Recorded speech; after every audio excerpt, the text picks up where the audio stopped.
Hello and welcome. My name is Mary Fulton, and I'm a policy analyst in the Postsecondary and Workforce Development Institute here at Education Commission of the State.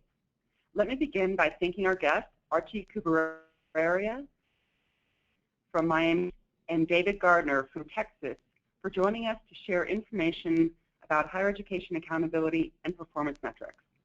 I also would like to share a few technical notes. Hopefully you have noticed that your microphones have been muted and will remain so for the duration of the call. But that doesn't mean you cannot engage our presenters. On the right-hand side of your screen, there's a chat box feature that allows you to submit questions. All questions will come to a moderator here at ECS. After Archie and David have finished their presentations, I will run through as many of these questions as possible.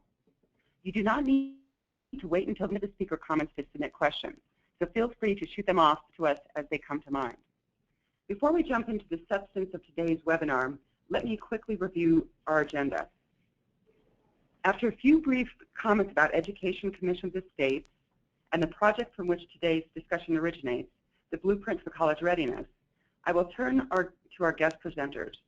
Then we will open the conversation to your questions and wrap up with a few closing remarks. Today's webinar represents a core of what Education Commission of the State sees as its purpose, to support the sharing of ideas to drive the development of effective education policy.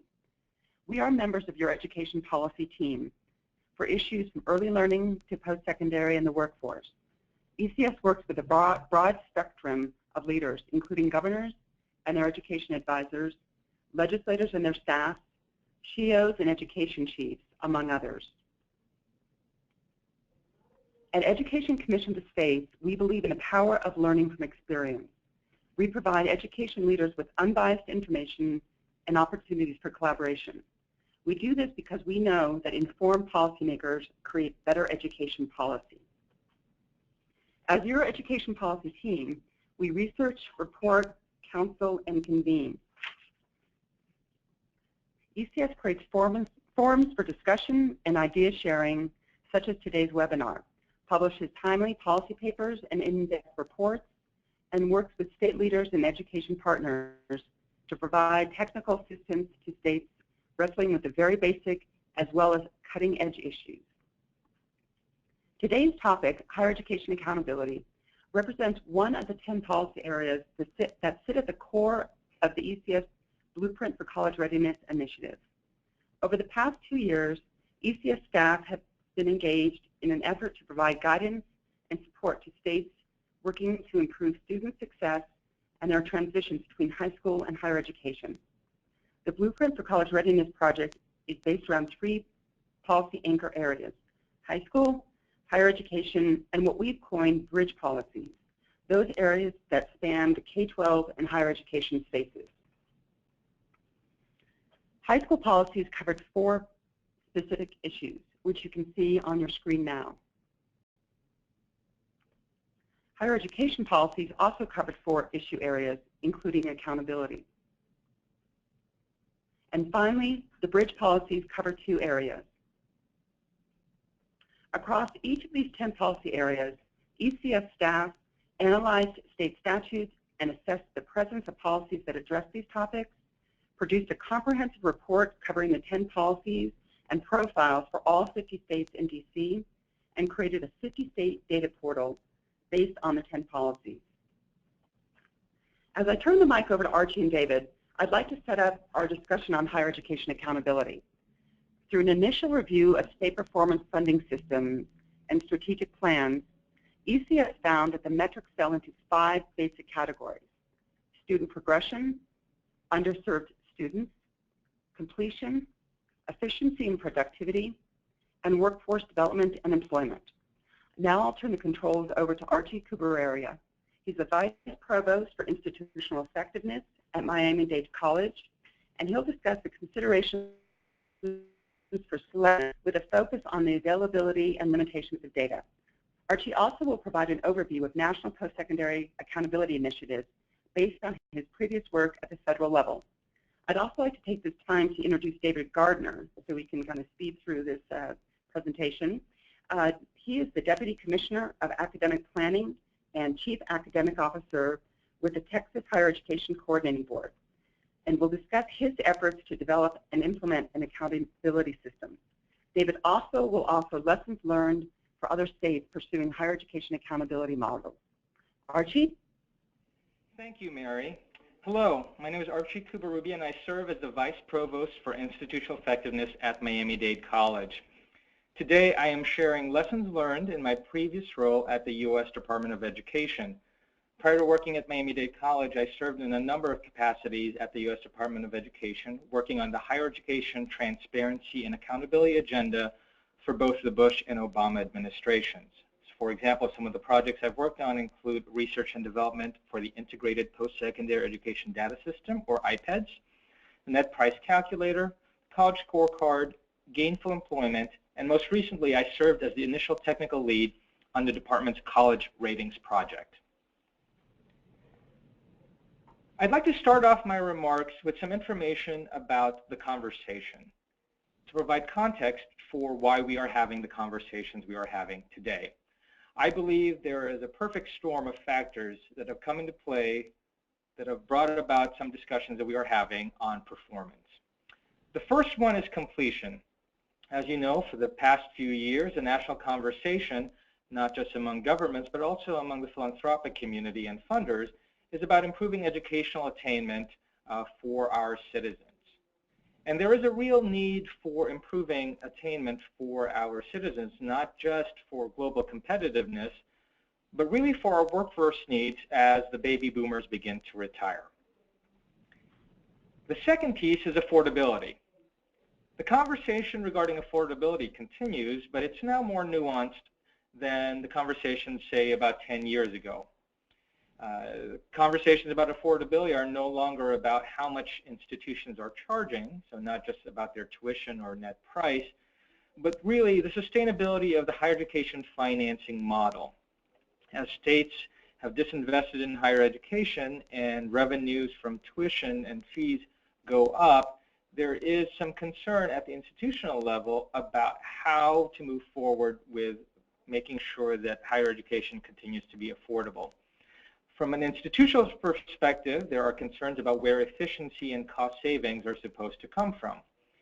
And students and families are getting caught in between, and there are very real implications for the growing gap in post-secondary attainment for students who are well-resourced versus those who are not. And finally, value or return on investment. Given the public investment in higher education, and we're talking about both the taxpayer dollars and tuition and fees paid by students and families, questions are rightfully being asked about not just whether pursuing higher education is worth it, but also where. That is, what's the return on investment for attending X institution versus Y institution down the street? So not surprisingly, there is a greater focus on institutional performance. How well are institutions doing, and more importantly, how do we know? What evidence do we have? And so policymakers are increasingly interested in tying resources to performance. Even if literature is early, and we have a couple of models currently in play, the idea itself makes some intuitive sense to taxpayers, right? So we are funding what works. So that behooves us to think differently then about the way we set up the models. And I'd like to talk a little bit about what a model would look like. In creating a performance model, it would be important to consider a few factors.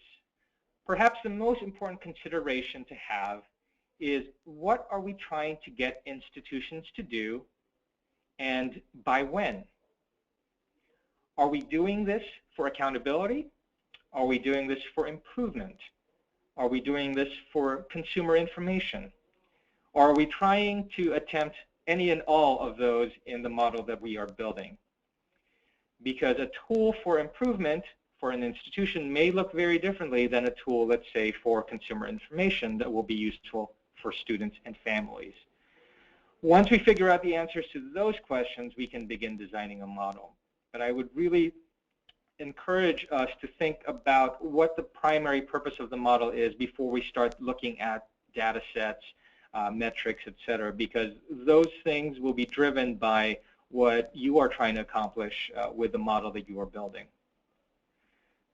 So a consideration related to data, actually there are several. You want to ask a couple of questions related to data. The first is, what data are important?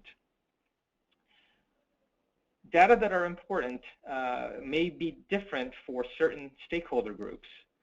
So policymakers may consider certain data important, institutions may consider certain data important, students and families will certainly consider certain data important, and researchers as well. The thing with finding out which data are important is that this may differ or even be at cross purposes based on stakeholders. In addition, not all data that are important are actually useful. So you want to think about data that will be useful to these stakeholder groups. So not ones that they've articulated as one that are important to them for whatever purposes, but really ones that will be useful to them as they make their decisions. What data are available? In thinking through the available data sources at the federal, state, local, and institutional levels, it's important to really think through the data sources. And we're talking about not just the data sources, but the accessibility of the data. Who has access to the data? Do you? Do your institutions? Do other policymakers? In some cases, I know that there are some states where access to certain data sets is limited by state statute to certain groups, and so that would need to be addressed if you're trying to access other data sets. Another consideration with data is completeness. How complete are the data? Are the data sets limited to, let's say, first-time, full-time students, or do you have the entire student population? So I know for states that have unit record systems, you may have information for all your students, or maybe some students, not just, for example, some states don't have access to students enrolled in private institutions. So that's something to consider. And then most importantly with the data is related to currency of the information. So as you may know, there are issues related to data currency because there are natural data lags associated with any kind of data collection. So for example, if you are trying to collect information on the success of students who are coming in this fall in 2015, know that you will have to wait a few years for you to find out whether a certain intervention has had an effect. So if you're a typical four-year institution, 100% graduation rate means that you wouldn't be able to get information about the cohort of students entering this fall until 2019 or so. And if you go down to 150% or even 200%, that timeline extends beyond that. So that's something that's very important to think about, because you may not see gains in any of the data points for any particular interventions until, let's say, a few years down the road. And then the last thing about the data is what data are feasible. If you were to construct the perfect blue sky model, we encourage you to think about what data really would make the difference. Is it institution level data enough, or do we need to get down to the program level so we can make some decisions about specific majors or specific programs? Some other considerations in building a model include building a composite score or multiple scores. If you are trying to build a composite score, things like weighting come into play. And in considering some weights, for example, you want to make sure that any weights are applied based on evidence or based on some sound, reasonable justifications. You don't want it to be arbitrary. Another consideration is how you're going to build a comparison group, particularly if you are looking to compare institutional performance against other institutions. How are you going to build those comparison groups? I think intuitively it doesn't make sense to compare, let's say, a traditional 2-year community college versus an Ivy League institution. But what are the factors, or what are the institutional or maybe student characteristics that you would take into consideration in order to create acceptable and appropriate comparison groups? And then finally, as a consideration, what are the consequences? Are you doing this model for public shaming so that there is some positive peer pressure among institutions to improve, or are you providing an actual financial incentive? If you're providing an actual financial incentive, is the magnitude of the carrot or stick big enough to cause institutional and cultural change? And really, that's what gets to the heart of the matter here. The challenge of these models is that the policy windows that are typically associated with these performance models are not aligned with institutional change models. So really, if you think about it, policymakers need almost immediate results, and particularly, let's say, during election season, whereas institutions would need time and potentially resources to change their practice for it to be sustainable. Institutions need approval processes. They need to set up an infrastructure that may include personnel, may include technology, may include program infrastructures for any kind of interventions or new things to be implemented. And so because policy windows and institutional change operate on different timelines, it's very important, again, to think about why we are doing this, what purposes we're trying to accomplish with building an accountability model. Because otherwise, accountability efforts become what you would call flavor of the month. And what would happen is that institutions would wait administrations out because they know that if they wait long enough, the current proposed model will be replaced with another one, maybe perhaps down the road.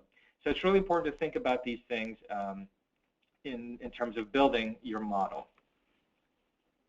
But there are opportunities to begin building sustainable change. Some of these will take some time, but really it's the best way to move the needle on institutional behavior, given the challenges in alignment between the windows and the timeline. The first is the reauthorization of the Higher Education Act. It's been very, very encouraging to hear groups calling out for not just better data, but really a better data infrastructure. Some of you may know that most of what's, for example, what's collected in iPads is really mandated by law, by the Higher Education Act. And so any improvements to federal data collections, for example, we could pursue through changes in the statute. Another opportunity is to learn some lessons from current and maybe currently being developed performance funding models from states. As you know, there are currently over 30 that are currently in play, and it would behoove us to track those closely over the next few years based on the things that I talked about earlier to see really what kinds of impacts they've been having, not just on institutional performance, but on student success as well. In addition, there are some voluntary accountability initiatives by associations and other organizations, and so things like the Voluntary Framework of Accountability or the Voluntary System of Accountability are some examples of groups coming together to do this and to try to figure this out voluntarily before, let's say, it officially becomes an accountability scheme under, let's say, state or federal law. And then finally, we've observed some institutional efforts related to transparency. So in response to the federal college scorecard that was released a few years ago, have started developing their own scorecards for students and families to make more public and more transparent, things that they would really like to hold themselves accountable to their students and families. So these are just a few of the opportunities that I think there are for learning what will work best for building accountability models. But really the bottom line, as we think about how to build the best model, is what are the best levers to produce the desired outcomes. If you figure out what it is that you're trying to accomplish with your accountability model, and you figure out the best data, the best metrics that will meet that purpose, I think you will more cleanly and be more successful in achieving your intended outcome. Thank you, Archie. Dade will now share the Texas story. Okay, well, thank you. I think that Archie gave a really great overview of many of the things we've learned over the years, and of course situations vary. But I'd like to start with talking briefly about really why measure, which is the next slide. And really, what do you want to accomplish? Reggie referred to that as what's your desired outcome. And unfortunately, too often the case is because of some of the pressures politically that Reggie referred to, that individuals in developing systems too often simply develop measures in reaction to what the political pressures may be at the time. That tends to result, I think, in hastily identified measures that are easy to find, and strangely enough, too often, the development of so many measures that you can't really pay attention to them. You really need to carefully identify what you want to accomplish, and I'm sorry, I just realized I referred to Archie by some other name. I apologize.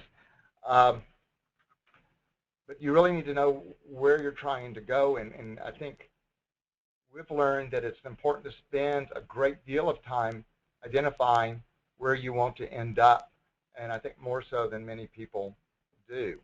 At the same time, you need to remember that every measure has its limitations, but I think more often, but more importantly in higher education, sometimes we forget that almost every measure that we employ represents real people, real students, and that they're not just numbers. And I think, at least in our case, all of our efforts really focus on improving student success. Now, in Texas, it's important to acknowledge that we have an advantage in that we have a data system that includes a student unit record for every student, and not just public higher education, but every private institution and our for-profit institutions that operate in Texas. This is also linked to our public school records and workforce data. That means that we've been able to do things such as track 8th graders through the schools all the way, for 11 years to see what's happened to them. And we've been charting student progress across higher education institutions since 1987. So we've had a lot of opportunities to learn and make mistakes.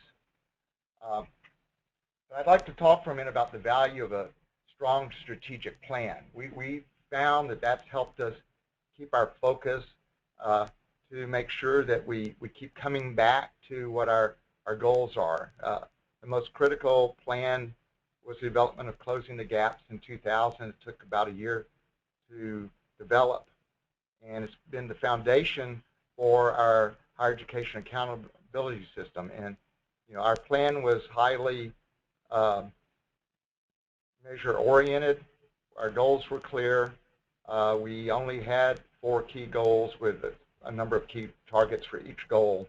But when the Governor Perry issued an executive order requiring the coordinating board and all institutions to work together to create an accountability system, we realized it was important that we tie that directly into closing the gaps. If we did not do that, we could lose the key goals that we thought were important to the state. So if you were to look at our accountability system, it's tied around increasing participation, success, excellence, and improving our research competitiveness.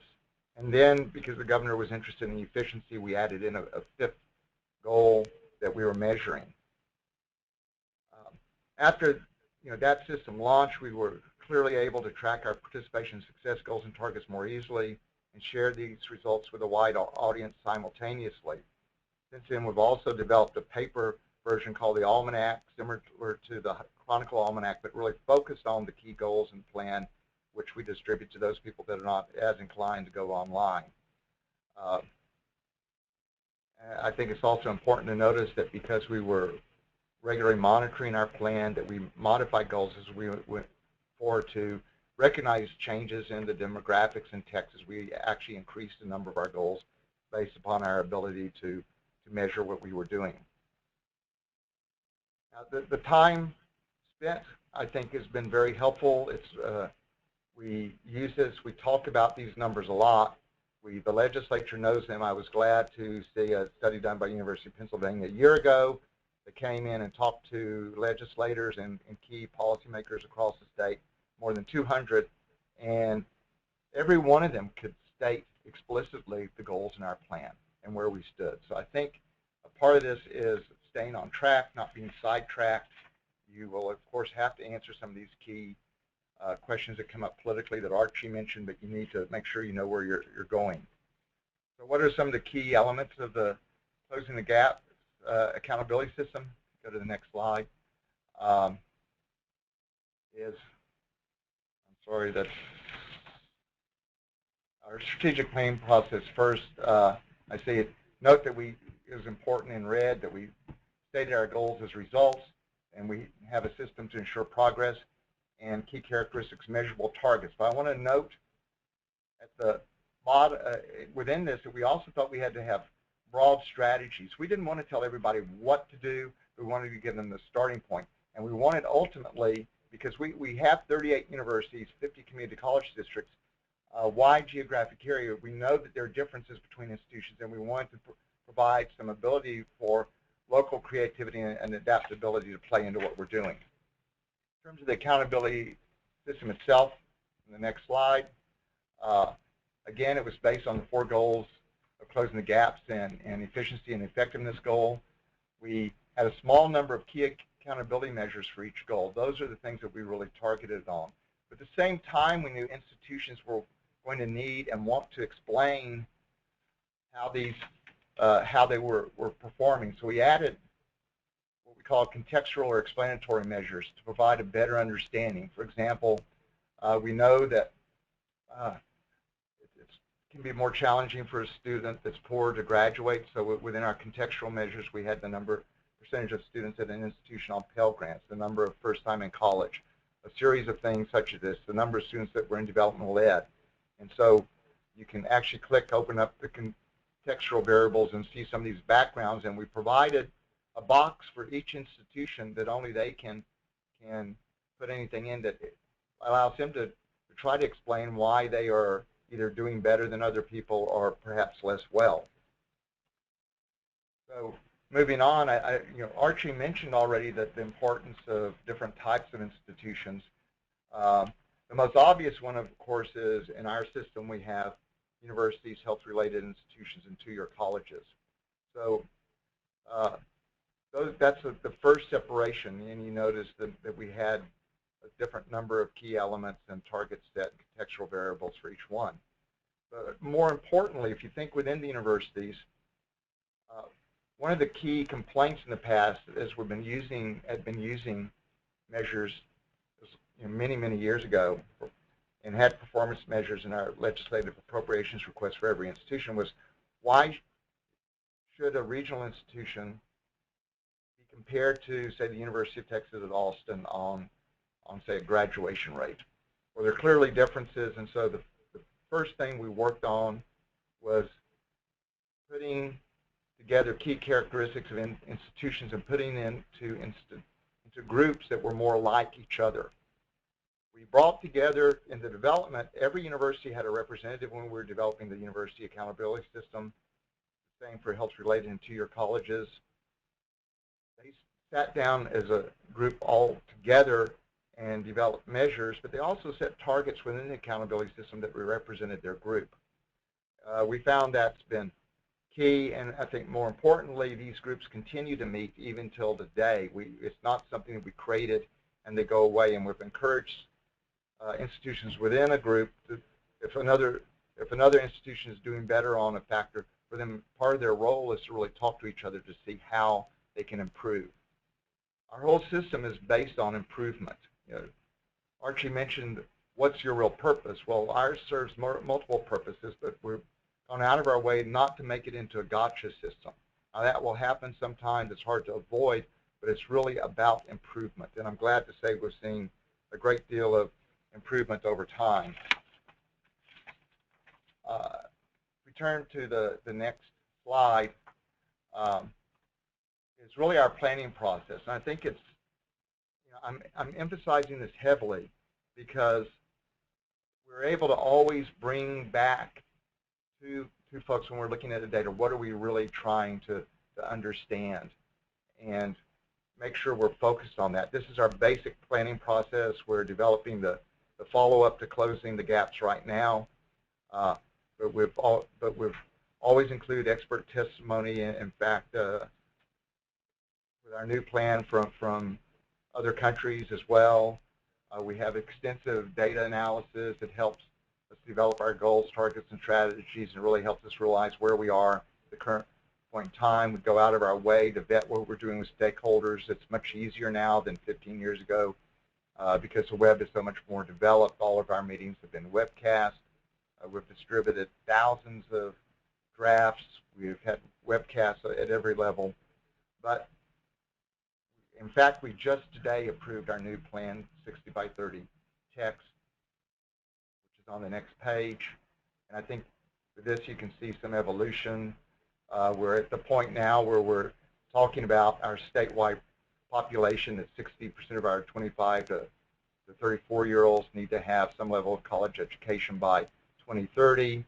Our completion goal for closing the gaps have been a little under 240,000. We exceeded that. Our completion goal for certificates, associates, and bachelor's and master's is 550,000. We're hoping that all our graduates, we're not hoping, we're insisting that all of our graduates have marketable skills, whether in electrical engineering or English. And we're focused heavily on student debt, and that no more than that our students who have debt, and that's approximately 50% of our students, that debt will not exceed 60% of their first year annual income. Beneath these, we have multiple targets that play in, whether it's making sure that our debt load doesn't increase beyond, the number of students with debt doesn't increase beyond 50%, to make sure that we in our completion, that we increase the number of disadvantaged students, economically disadvantaged students who graduate, increase the number of males. So that's essentially how we've used our plan and data. We've found that having the plan has helped us stay on track. It's helped us know when we need to modify our goals because we've perhaps exceeded where we wanted to be, and that we could be even more aggressive. But it's served us well, and we certainly would be glad to talk about some of the mistakes we've made. And I think looking at what we've done combined with the great overview that Archie provided, I think you can do much better going forward and won't have to learn from the same mistakes we made. Thank you. Thank you, David, and Archie as well. So we've pulled a few of the questions, and we're going to enter that section. So first of all, hey, Archie, one question for you. Can you provide any examples of institutional efforts that you mentioned in your final slide, I think with some of these accountability efforts? I'd have to look. So one of the things that we did right before, so actually a couple of years ago, right before the college scorecard was coming out from the department, we had talked with a couple of institutions that developed their own scorecards, essentially. And so what I can do is I can take a look at that list and provide that to you, Mary, and maybe we can share with the group later on. But it was a very, very high level kind of landscape analysis of which institutions decided to just make their information more easily available to students and families. Okay, now that would be great. I think that's one trend we're seeing. It kind of gets to that consumer information side that you were talking about. We're seeing a lot of these, kind of the common term now is dashboards, and we're seeing a lot of institutions or systems create some, pretty easily accessible and fancy way to view the data, and a lot of it is geared toward, I think, students and families in making an informed choice about institutions based on a number of factors, whether it's a match academically or programs or the affordability, or even looking at some of those performance metrics.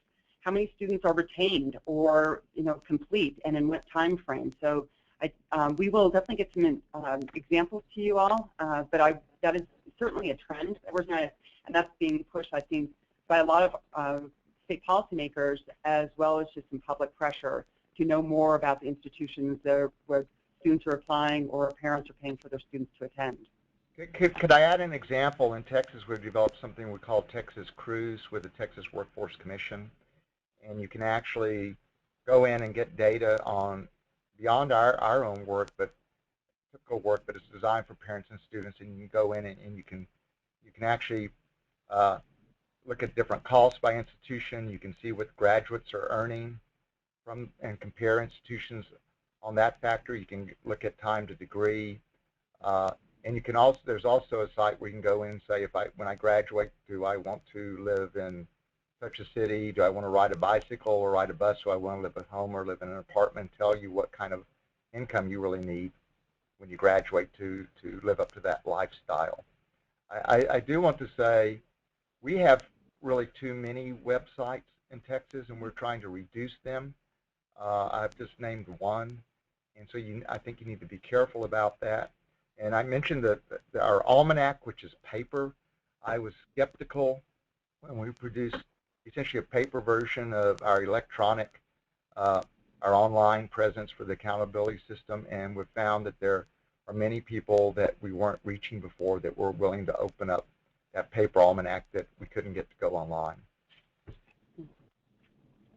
Thank you, David.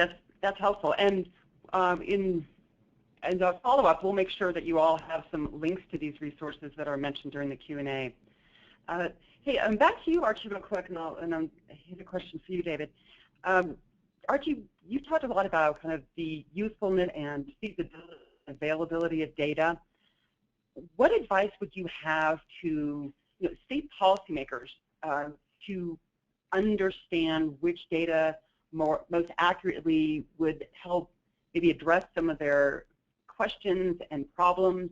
For those who are really familiar with the data sets and know the limitations and what's accessible and what's available, that's a little easier for that group of folks. But anything that you can speak to for the state leaders and some of the education leaders who may not be as familiar with understanding the data? Sure, absolutely. The first thing I would say is take your data person out to lunch. I think this really requires a very strong partnership with the data and research folks for each of the states, because they have the ins and outs of the various data systems. I think it would be very naive to go into this thinking that there will be one measure, one perfect measure, or that there will be that the data will be 100% clean. So, for example, one of my favorite examples in the world is a graduation rate. That in fact there are as many graduation rates as different methodologies for calculating graduation rates. So, a policymaker asking for a graduation rate is probably no longer enough. But asking specifically about what kind of graduation rate for which students, for how long, that sort of thing, that gets you a more informed discussion about the data that you do have. So in doing so, you can identify, for example, does your state data system, if you have a student unit record system, does it count just first-time, full-time students? Does it count part-time students? If it counts for part-time students, how long do they have? Are they in the same cohort? Those kinds of data considerations that are everyday, kind of 9 to 5 for the data folks are not always top of mind for policymakers. So I think having a good working relationship with those folks will be very valuable. That said, they are going to provide some good thoughts about what the limitations of the data are.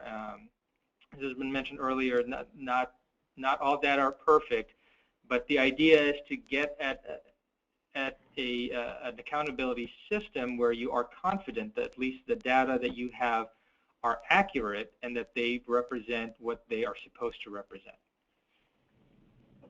Great, Archie, thank you. Now I'm going to flip to David, and we'll probably come back to both Archie and David. David, I know you mentioned a little bit about some of the measures in those kind of the key measures in your current plan versus or compared to the new strategic plan. But can you give us, can you maybe list out some of those key measures? I think one was enrollment by ethnicity in the kind of current plan, and if that's shifted or changed in the new plan with some of these measures?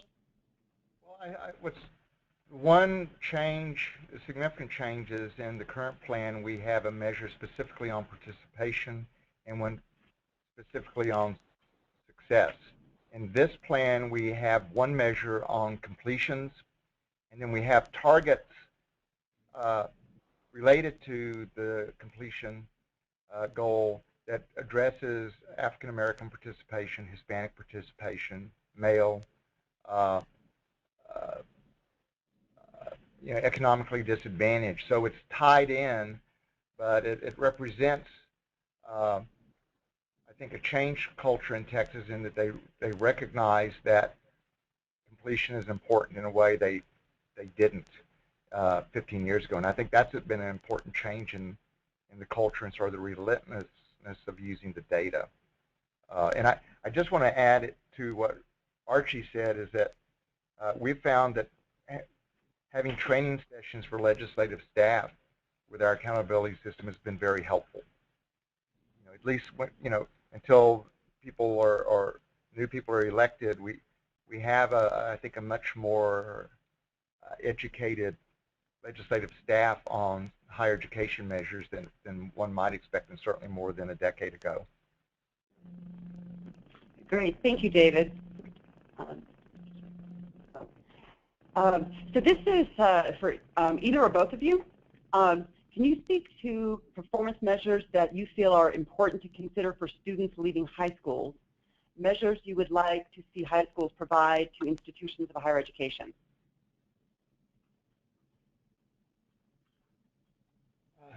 Okay, well, in our case, because we have the fortune to have a very robust system, we regularly look at the diploma plan the student is a part of. We look at that linked to their ethnicity, whether they're in the free lunch program, and even the individual high school. We look at performance from various high schools. In fact, we've identified high schools where our institutions are working particularly closely with, based upon that data, and that we think these are schools that are underperforming, and they are actually partnered because of this data with higher education institutions to improve their efforts and the success of their students when they enroll in high school. It's also important to provide data back to them in terms of how their students are performing. Are they in developmental education or not? Are they actually graduating from college once they enroll? And this is all data we regularly provide to school districts. I have nothing to add. Great, thank you. So here's another one. Most contemporary accountability systems focus mostly on indirect measures of learning. For example, graduation rates, time to completion, etc. Are you aware of any examples of more direct measures being incorporated into accountability systems in higher education, either in the U.S. or internationally? If not, how far off are such systems? You want to talk about that, Archie? Yeah, that's a great question. I'm not going to speak too much about the international one because I haven't done too much research on that in the last few years. So back when I was working at the Department of Education under the Bush administration, the Spellings Commission had some recommendations related to learning outcomes and incorporating learning outcomes into some kind of accountability framework. Unfortunately, at that point, there was some very strong pushback from the higher education community that they, in the Higher Education Opportunity Act in 2008, they actually prohibited the department from setting any kind of standards related to learning. That said, a lot of the, or some of the voluntary accountability initiatives from the various associations have incorporated some form of measures of student learning. So for example, I know the VSA, the Voluntary System of Accountability, has a provision for some kind of measure around learning. That said, because each institution has an opportunity to identify whatever measures they want to use, whether it's a standardized, nationally normed instrument, that comparability is an issue. So I think for the VSA, the requirement is that they just have something related to student learning, but that a deeper dive would be required if you're trying to compare from one institution to another. I can add that at least in Texas, the CLA has taken hold in a number of institutions. The University of Texas system employs a college learning assessment. Virtually all our schools have some type of outcomes built in, and many of them it's just based on individual classes. We don't include anything in our accountability system at this point.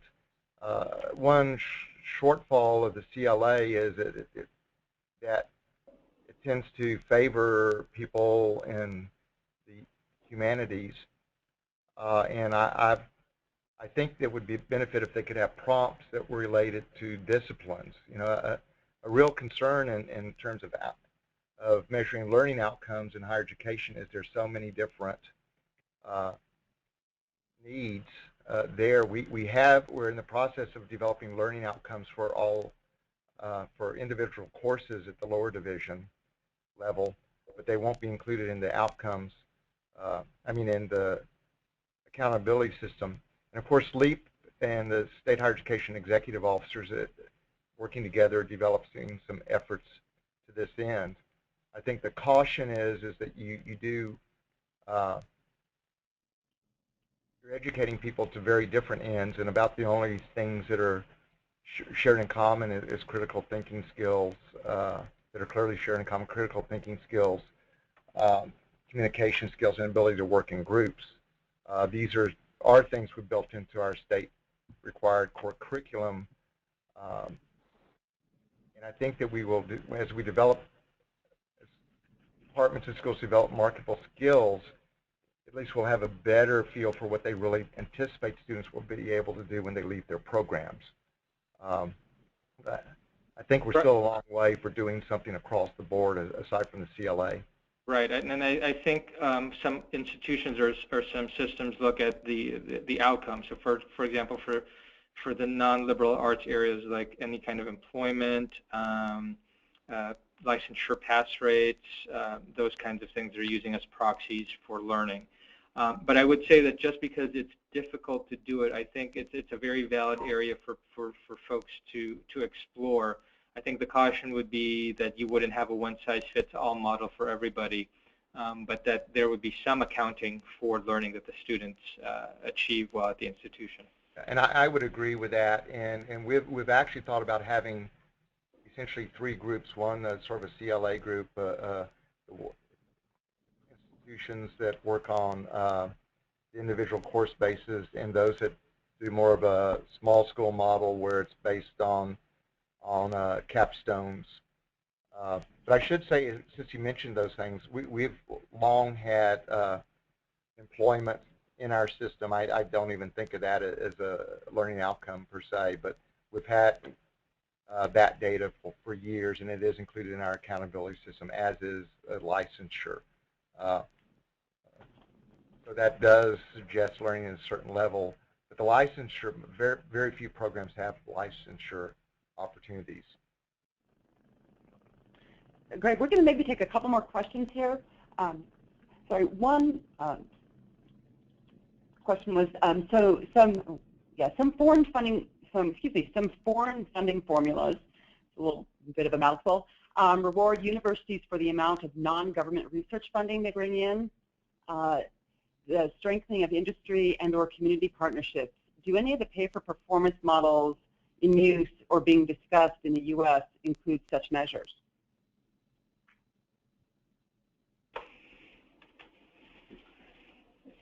You know, I'd have to double check, but I haven't seen anything in that arena. Most of the things that I've seen in the States have had to do with the traditional measures of success that we've been talking about. David, I don't know if you've run across any. Yeah, in our accountability system, in closing the gaps, we were concerned about being more competitive in terms of research, and so we do have measures related to that. But they're only critical to our research and emerging research institutions, and we've developed some state programs that take into account these private dollars. We have a regular report on research expenditures every year, and so we take into account where they come from industry, private foundations, whether they're developing intellectual property, income from intellectual property, and but you know, we are concerned that there are institutions that shouldn't be focusing on that, and we want to make sure that while they will pursue that, it's not as critical for them, but it is represented in our accountability system. And actually, there are, I can't name any specific states, but when I did the review of performance-based funding models, I didn't put that on the list because they weren't some of the more common ones. But there are some states, especially ones for the four-year institutions, that look at research dollars brought in. I think that's maybe part of kind of productivity angle. So as a follow-up, I'll provide the participants with a few examples of states that include the research. But I've not seen anything about kind of community partnerships or that level. Interesting, but I've not seen that measure being used. But I'll provide a few examples where they use the research. We don't have it in a performance system, but essentially when we have something called TRIP, which for our emerging research institutions, if they're able to get private money, whether from foundations or individuals, that's designated for research and it's actually deposited in their bank account, the state will match those dollars at different levels. And that's been a highly successful program for getting private dollars into our institutions. Yeah, that's definitely an interesting approach. But it's separate from formula funding, and so some of these other things you do will encourage the development of legislative programs like that, though they might not be in the form that was asked about. Hey, we're going to take probably, I think, one more question, maybe a couple more. So here's one to either of you. Would measuring learning outcomes be easier for STEM fields like math, physics, chemistry, et cetera, say at the bachelor level? It could be. So if you're doing that, the suggestion would be to make sure that you connect with essentially either the industry or the discipline. There is a robust kind of assessment model that's been developing over the last few years at the disciplinary level.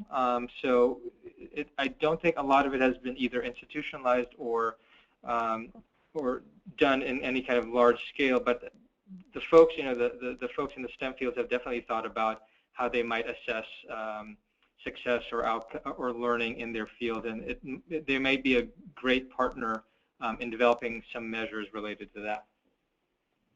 It occurs to me as you ask that I think you have to link this to what's happening in terms of prior learning assessment, competency-based education, because I think the development of as competency-based education expands in higher education, it's built upon understanding learning outcomes.